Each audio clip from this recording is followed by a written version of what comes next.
In today's video, we're going to be replacing injectors on 2013 BMW M3. All the tools and specs you're going to find in the description below, but for right now, let's get started. The repair is pretty straightforward, but there's going to be a bit of disassembling, and mainly I'm talking about plenum. First, remove the airbox, video in the cards or description. Also disconnect the battery, better to be safe than sorry, you know. Next is plenum. Detailed video on how to remove it in description, or quickly is to undo 8 clamps from separate throttle bodies, as well as the muff sensor.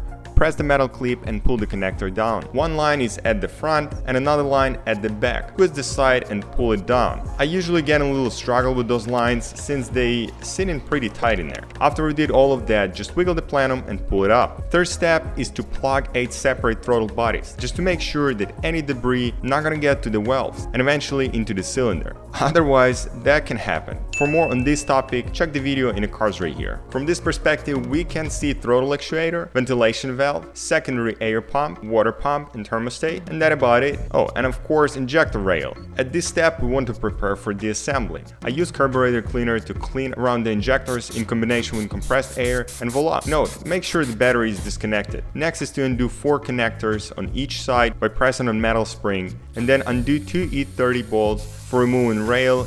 I missed the shot of removing the rail, but it's pretty easy. After all of the steps, start pulling it up from each corner. Also be careful because intake breather going to be on the way. In my case, I only gonna be removing 1 injector on passenger side, so I don't need to remove it completely. But if you do replace all of them, it's easier to get piece out of the car. And I'm talking about injector rail. And for that, you need to depressurize the system. You will simply undo the housing of the rail from the metal line, which have low pressure fuel pump sensor on it. After removing the rail, I spot lots of debris, which is sand and dirt, so I take my time to clean it with the Q-tips. On the top of the rail, where the injector connects to it, there are metal tab. It will look like LPs. Just wiggle out and pull the injector right after. Pop the new one, reinstall the L bracket, and repeat the process with remaining injectors. After that, we can start assembling. Pop the rail back and try not to touch the injector nozzle to anything on the engine block. Also, for O-ring lube, you can use water, a little bit of Vaseline.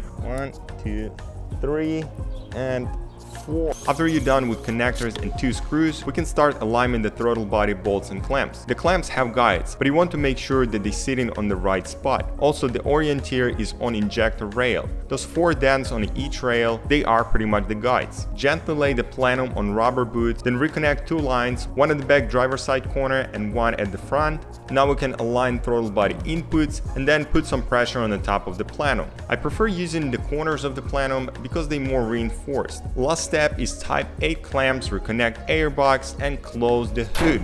First start of the car could be rough, so you want to turn ignition from 3 to 5 times without starting the engine with interval of 10 seconds. In that case, fuel pump will get to proper pressure since we depressurize the system.